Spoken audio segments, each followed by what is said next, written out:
Hi hello నమస్తే welcome to hit TV. నేను మీ శ్వేత గంగాధర్. ఈ రోజు అయితే చాలా మాటలు మాట్లాడుకుందాం. ప్రస్తుతం మనతో పాటు ఉన్నారు ప్రముఖ సోషల్ యాక్టివిస్ట్ కృష్ణకుమారి గారు ఉన్నారు. ఒక్కసారి వారి మాటలు తెలుసుకుందాం. మేడం నమస్తే, ఎలా ఉన్నారు? మ్యామ్, చాలా వరకు అందరూ ప్రెస్ మీట్లు పెట్టడం, పెద్ద పెద్ద వాళ్ళు వచ్చి కుక్కల గురించి చూసుకున్నట్లయితే రేణు దేశాయ్ సో వీధి కుక్కల గురించి ప్రెస్ మీట్ పెట్టారు. జర్నలిస్ట్ పైన కూడా చాలా వరకు ఆవిడ సీరియస్ అయిన సన్నివేశాలు అయితే ఏర్పడుతున్నాయి. సో వీధి కుక్కల్ని కాపాడండి అని అంటున్నారు, అట్ ద సేమ్ టైం చంపేయండి అని కూడా అంటున్నారు. సో దానికి ఏమంటారు, అసలు కరెక్టేనా? అంటే ఇది కొంచెము అక్కడికి వచ్చిన కొంతమంది జర్నలిస్టులు కొంచెం ఇన్సెన్సిటివ్గా బిహేవ్ చేశారనిపించింది నాకు. ఓకే, ఆవిడ ఒక సీరియస్ మ్యాటర్ మాట్లాడుతుంటే మొత్తం మాట్లాడారు. మాట్లాడిన తర్వాత మరి ఇప్పుడు మీ సజెషన్స్ ఏంటి అని అడగాలి. ఓకే, ఇప్పుడు సమస్య ఉంది, వీధి కుక్కల సమస్య ఉంది. ఇది సుప్రీంకోర్టు కూడా దాని గురించి మాట్లాడింది, చాలామంది మాట్లాడుతూ ఉన్నారు. అయితే మరి మీరు ప్రెస్ మీట్ పెట్టారు కదా, పరిష్కారం ఏంటి అని అడగాలి. అంతేగాని మరి మనుషులు చనిపోతేనో, కుక్కల వల్ల మనుషులు చనిపోతున్నాయి కదా, ఇదేమి కోర్టు కాదు ఆర్గ్యుమెంట్ చేయడానికి. ప్రెస్ మీట్ అంటే ఏంటంటే వాళ్ళు ఒకటి చెప్పాలనుకున్నప్పుడు అడగొచ్చు.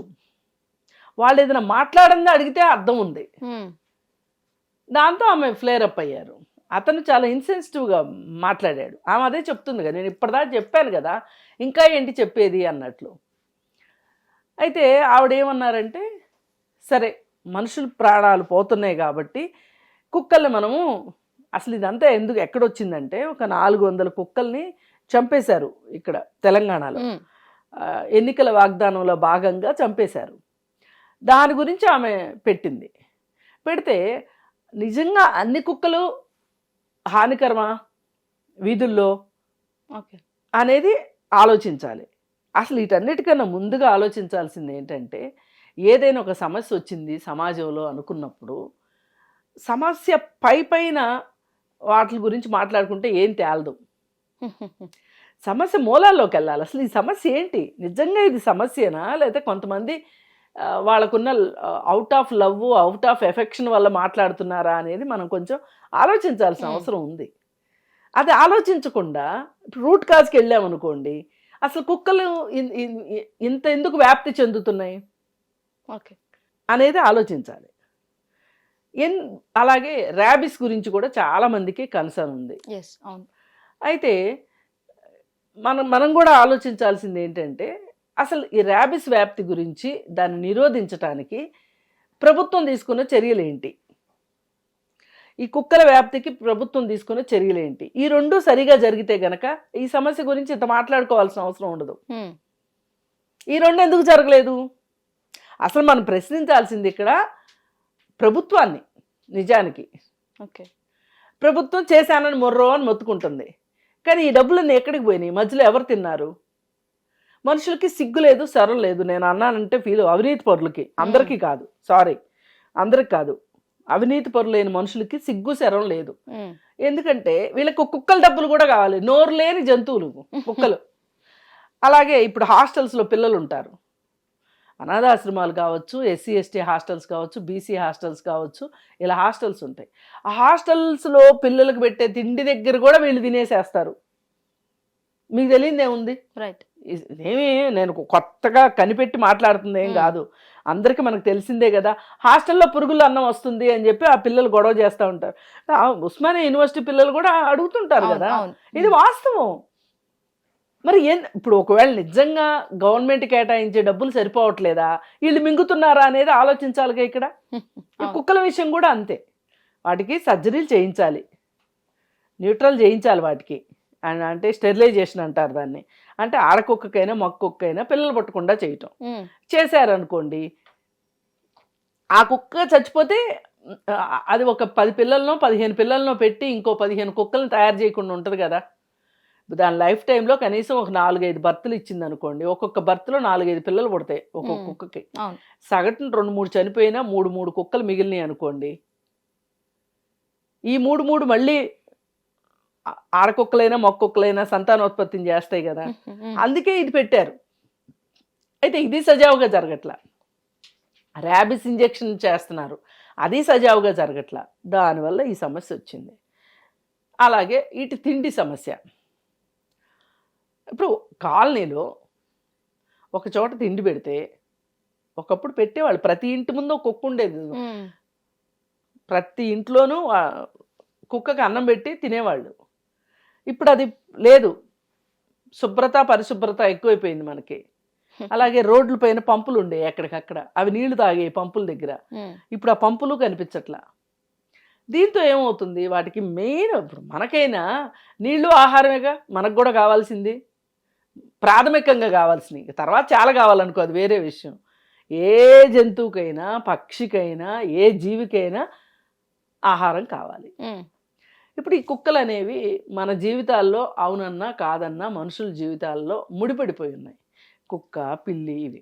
అయితే ఇక్కడ ఇది ఒకప్పుడు పిల్లులు ఉండే కానీ ఇప్పుడు కొంతమంది అసలు ఇళ్లలో కావాలని పెంచుకుంటున్నారు. ఎలుకలు ఉన్నా, ఒకప్పుడు ఎలుకల కోసం పిల్లులు ఉండేవి. ఇప్పుడు ఎలుకలు ఉన్నా లేకపోయినా పిల్లిని పెంచుకోవటం కూడా ఒక ఫ్యాషన్ లాగా పెంచుకుంటున్నారు. అది సమస్య కాదు. ఇప్పుడు బ్రీడ్ కుక్కల్ని పెంచుకుంటున్నారు ఇళ్లలో. వాటి వల్ల ఎవరికి ఇబ్బంది ఉండదు, అవి రోడ్ల మీదకి రావు, ఎవరిని కరవు. ప్రాబ్లం వల్ల వీధి కుక్కలే. ఈ వీధి కుక్కలు దీని గురించి ఒక ప్రణాళిక అయితే అవసరం. దాని గురించి ఆవిడ మాట్లాడింది.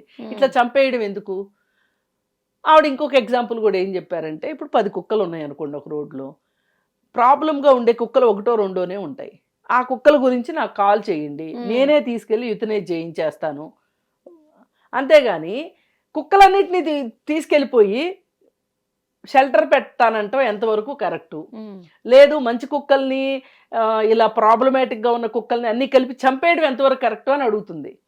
ఇప్పుడు ఏమైపోయిందంటే ఈ చర్చ కాస్త పక్కకి వెళ్ళిపోయి అతను ఒక రకంగా ఆమెని పోక్ చేశాడు, రెచ్చగొట్టేలాగా మాట్లాడితే ఆవిడ కూడా ఆవేశానికి లోనయ్యి ఒక భావోద్వేగంలో మాట్లాడేసింది. ఇప్పుడు చూసే వాళ్ళందరికీ ఏం కనిపిస్తుంది? ఆమె భావోద్వేగం కనిపిస్తుంది తప్పితే సమస్య గురించి ఎవరైనా మాట్లాడుతున్నారా? లేదు. ఎప్పుడు కూడా ఎవరి భావోద్వేగమైనా సమస్య పరిష్కారానికి పనికి వచ్చింది అనుకోండి, ఆ భావోద్వేగానికి ఒక విలువ ఉంటుంది. నేనైతే 100% రేణు దేశాయ్ గారి ఉద్దేశానికి, ఆమె వీధి కుక్కల కోసం చేసేదానికి నేను చాలా ఎంపథైజ్ అవుతున్నా. ఓకే, మరి అదే విషయంలో ట్రోల్స్ కూడా ఎక్కువ అవుతున్నాయి కదా మ్యామ్? చేస్తారండి, ఎందుకు చేయరు? మన వాళ్ళకి పనే ఉంది చెప్పండి. ఇప్పుడు ఆమె ఒక సూటి ప్రశ్న వేసిందండి, మరి మనుషులు హత్యలు చేస్తున్నారు, అత్యాచారాలు చేస్తున్నారు, మరి మనుషులందరినీ చంపేస్తున్నావా? ఎవరైతే చేశారో వాళ్ళనే చేస్తున్నాం కదా, మరి కుక్కలు కూడా అట్లాగే చేయండి అని అడుగుతుంది. ఆమె అడిగిన దాంట్లో తప్పే ఉంది. ఇప్పుడు పోయినసారి కూడా ఈ సుప్రీంకోర్టు జడ్జిమెంట్, ఈ చర్చ వచ్చినప్పుడు ఒక డాక్టరు, ఒక లాయరు నాకు గుర్తు అన్నారు ఈ మాట. ఎందుకంటే ఈ దేశంలో జరిగే కుక్క కాటు మరణాల కంటే కూడా అత్యాచారాలు చాలా ఎక్కువ జరుగుతున్నాయి. మనం అత్యాచారాలు చేసే వాళ్ళని ఏం చేస్తున్నాం? మనం డబ్బులు ఉన్నవాడైతే లాయర్ని పెట్టుకొని బెయిల్ తీసుకొని హ్యాపీగా పెళ్ళిళ్ళు చేసుకొని పిల్లల్ని కానీ ఎప్పుడుకో 15 ఏళ్ళకో ఎప్పుడుకో ఒక తీర్పు వస్తే దాని మీద కూడా డబ్బులు ఉన్నోడు ఇంకా పైకి వెళ్తున్నాడు, ఇంకా పై కోర్టుకు వెళ్తున్నాడు. వాడు జీవిత కాలంలో రక్షించబడుతున్నాడు డబ్బులుంటే. డబ్బుల్లో ఉన్నాడు శిక్షలు అనుభవిస్తున్నారు. ఇదే కదా జరుగుతుంది. మరి అలాంటప్పుడు మరి వీళ్ళు సమాజానికి హానికరమైనప్పుడు, కుక్కల హానికరమైనప్పుడు వీళ్ళు హానికరం కాదా అని అడిగింది. అయితే ఇప్పుడు మనకు బాగా డైవర్షన్ పాలిటిక్స్ ఎక్కువైపోయినాయి ఈ మధ్య, చూసాం కదా ఈ మధ్య కాలంలో. అలాగే అయిపోయింది ఇది కూడా. కానీ ఆమె ఒకంత ఎక్కువ ఆవేశానికి లోనయ్యారేమో కానీ ఆమె ఆవేశంలో అర్థం లేని ఆవేశం కాదు అది. ఆమె ఎక్స్ప్లెయిన్ చేయడానికి ట్రై చేస్తున్నారు. ఇప్పుడు మీరు మనుషుల గురించి ఇంత కన్సర్న్ ఉన్నట్టు మాట్లాడుతున్నారు కదా, మరి చాలామంది పిల్లలు తిండి లేక చనిపోతున్నారు, చాలామంది రోడ్ల పైన అడుక్కుంటున్నారు, చలికి బట్టలు లేక ఇబ్బంది పడుతున్నారు, తిండి లేక ఇబ్బంది పడుతున్నారు. అలాంటి వాళ్ళకి మీరు ఏమన్నా చేశారా ఎప్పుడన్నా అంటే సమాధానం లేదు. ఓకే, సమాధానం లేదు. ఇప్పుడు మరి అదే విషయానికి మీరు డిప్యూటీ సీఎం చేశారా అడగండి అని చెప్పేసి జర్నలిస్ట్ కూడా అన్నారు కదా చాలా వరకు. ఇప్పుడు అదే నేను అంటున్నా, అసలు జర్నలిస్ట్ కి ఇప్పుడు డిప్యూటీ సీఎం ఈమె ఎక్స్ హస్బెండ్ అనే కదా అలా అన్నాడు. ఇప్పుడు ఆవిడ అక్కడ కూర్చుని మాట్లాడుతున్నది ఏంటి, మీరు మాట్లాడింది ఏంటి? ఇదే నేను అనింది, రెచ్చగొట్టేలాగా సబ్జెక్ట్ డీవియేట్ అయ్యేలాగా చేసిందే జర్నలిస్టులు, ఆవిడ కాదు. ఆవిడ ఎక్స్ప్లెయిన్ చేయగలిగినంత ఎక్స్ప్లెయిన్ చేశారు. నేను చేస్తున్నా, మనుషులకే కుక్కలకే కాదు మనుషులకు కూడా చేస్తున్నా, నేను సోషల్ సర్వీస్ చేస్తున్నా, నాకు మీరు ఒక్క కాల్ చెయ్యండి, ఓకే నేను రెస్క్యూ చేస్తాను, రీహాబిలిటేషన్లో పెడతాను, వైద్యం చేయిస్తాను. ఇంకా దానికి క్యూర్ అవ్వదు అంటే ఇంకా మందులే లేవు, వైద్యం ఇంకా కష్టము అంటే యూథనైజ్ చేయించేస్తాము. అలాగే ఇప్పుడు మీ రోడ్లలో కూడా ఎక్కడైనా ఒక కుక్క చాలా ప్రాబ్లమాటిక్గా ఉంది, కుక్క వల్ల మీరు ఇబ్బంది పడుతున్నారు, ఏదైనా ఒక ర్యాబిస్ ఉన్న కుక్క మీకు కనిపించింది అంటే కాల్ చెయ్యండి, మేము వచ్చి తీసుకెళ్తాము. వన్స్ ఒకసారి రేబిస్ వచ్చింది అంటే అది తగ్గదు, అందుకని రేబిస్ వస్తే యూథనైజ్ చేసేస్తారు. రైట్. ఇది సమస్య. ఇది దీనికి పరిష్కారం ఎతకాలి కానీ ఆమె ఏ మాట అంటే ఆమె కోపం వస్తుంది. ఇప్పుడు అసలు ఆమె కుటుంబం సంగతి వీళ్ళకి ఎందుకు చెప్పండి, పర్సనల్ ఇష్యూస్ తీసుకురావద్దు కదా. అది అక్కడ జరిగింది. ఏది ఏమైనా కుక్కల గురించి ఎంతమంది చెప్పినా సుప్రీంకోర్టు జడ్జిమెంట్ మటుకు రాంగ్ అనే మాట్లాడతాను నేను కూడా. చాలామంది చెప్పారు, నేను కూడా ఎందుకంటే ఉన్న పళంగా వాళ్ళని ఒక చోట నుంచి డిస్ప్లేస్మెంట్ చేస్తే ఒక మనిషికి తెలుసండి, ఒక డిస్ప్లేస్ అయిన మనిషిని అడిగితే ఆ బాధ ఏంటో చెప్తాడు. ఓకే. ఇప్పుడు కాళేశ్వరం ప్రాజెక్టు, ఇంకో నాగార్జున సాగర్ ప్రాజెక్టు ఇవన్నీ వచ్చినప్పుడు డిస్ప్లేస్మెంట్ జరిగినాయి. ఇప్పుడు పోలవరం ప్రాజెక్టు గురించి కానీ ఈ డిస్ప్లేస్మెంట్ అంటే ఏంటి, ఇప్పుడు వాళ్ళ ఊర్లో ముంపుకు గురవుతున్నాయి అనుకోండి, ఆ ఊర్ల నుంచి వాళ్ళని వెళ్ళిపోమని చెప్తారు, వెళ్ళిపోయి మీకు వేరే చోట ఇంకొక ఊరు కడతాము అక్కడికి వెళ్ళండి అని చెప్తారు. ఏదైనా ఇప్పుడు కొంతమంది మానసికంగా ఏమనుకుంటారు, నేను పుట్టిన ఊరు గురించి, నేను చూసిన చెట్టు గురించి, నేను ఏ చెట్టు కింద కూర్చున్నాను, ఏ స్కూల్కి వెళ్ళాను, ఎవరు ఫ్రెండ్స్తో ఆడుకున్నాను, మా ఇల్లు ఎలా ఉంది, ఇలా ఆలోచించే వాళ్ళు ఒక ఒత్తిడికి గురవుతారు. ఒక మనిషి ఆలోచించగలిగిన మనిషే ఇంత ఒత్తిడికి గురవుతున్నప్పుడు నోరు లేని మూగజీవాలు ఎంత ఒత్తిడికి గురవుతాయి. వాటన్నిటిని తీసుకెళ్లి మూకుమ్మడిగా అంటే ఇక్కడ సుప్రీంకోర్టు జడ్జిమెంట్ రాంగ్ అంటారు కంప్లీట్. ఖచ్చితంగా రాంగ్. అది తెలీదా అసలు సుప్రీంకోర్టుకి జడ్జిమెంట్ ఎలా ఇవ్వాలో తెలీదా అసలు? ఏమండి ఎన్ని జడ్జిమెంట్లు రాంగ్ జడ్జిమెంట్స్ వస్తున్నాయి ఈ మధ్య కాలంలో, దానిలో ఇది కూడా ఒక భాగమే. ఎందుకంటే అది సాధ్యం కాదు. ఇప్పుడు నువ్వు ఢిల్లీలో 10 లక్షల కుక్కలు ఉన్నాయని చెప్తున్నారు. ఈ 10 లక్షల కుక్కల్ని తీసుకెళ్లి ఇంత పెద్ద ఢిల్లీలో 10 లక్షల కుక్కలు స్ప్రెడ్ అయ్యి బతకటం ఈజీనా? మనం తీసుకోవాల్సిన జాగ్రత్తలు తీసుకుంటే ఈ 10 లక్షల కుక్కల్ని తీసుకెళ్లి ఒక చోట షెడ్లేసి పెట్టి 10 లక్షల కుక్కలకి ఒక చోట వంట చేసి పెట్టడం అంటే అంత ఈజీయా? రైట్, అవును.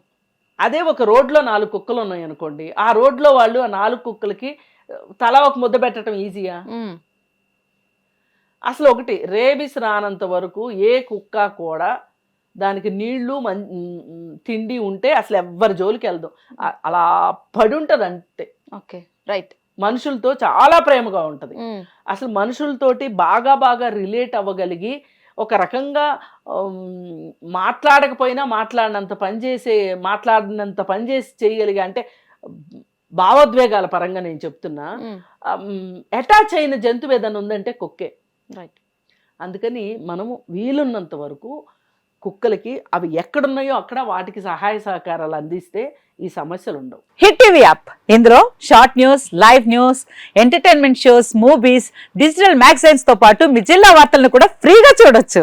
ఇంకెందుకు ఆలస్యం, వెంటనే హిట్ టీవీ యాప్ ని డౌన్లోడ్ చేసుకుని ఫ్రీగా ఎంటర్టైన్మెంట్ పొందండి. Hit TV app. Hit TV app. Please download hit TV app. Hit TV app ని ఫ్రీగా డౌన్లోడ్ చేసుకుని ఎంజాయ్ చేయండి. మీకు నచ్చిన ఎంటర్టైన్మెంట్ కోసం హిట్ టీవీ యాప్ ని ఫ్రీగా డౌన్లోడ్ చేసుకుని ఎంజాయ్ చేయండి. హిట్ టీవీ యాప్ ని డౌన్లోడ్ చేసుకుని ఆస్వాదించండి, ఆశీర్వదించండి. ఇంతమంది సెలబ్రిటీలు హిట్ టీవీ యాప్ ని డౌన్లోడ్ చేసుకోండి అని చెప్తున్నారంటే ఎంత మంచి యాప్ ఆలోచించండి.